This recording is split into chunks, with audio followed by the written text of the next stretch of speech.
పాల కన్నా కమ్మాగుంటయంట. లేక లేక నేను ఫోను చేస్తే నువ్వు హల్లో అన్నవంటే బెల్లం బువ్వ కన్నా తీయగుంటదంట. ఎన్నడూ నాడు ఫోను చేసి బాగున్నావన్నవంటే ఏడాది ఎండల్లో ఉంటేనై మోస్తున్న నా బతుకు కష్టాలని పిల్లని చెయ్యి పట్టాలని. నల్లని సీకట్లో ఒకదాన్నే కూసున్న దిక్కులేని పచ్చినయ్యి బావా నువ్వెప్పుడొస్తావని. ఏళ్ళైపోతుండే పిల్ల ఎన్నెలొచ్చింది మన బతుకులా. ఏలైపోతుండే పిల్ల ఏలు వట్టంగా వస్తున్నాయా. ఇన్నాళ్ళ ఎడబాటు ఎడవాసిపోతుందిలే.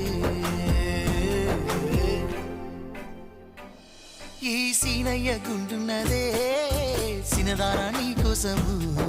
ఈ దూరాన్ని చెరుపుతూ తీరాల తెగిరింది అందా.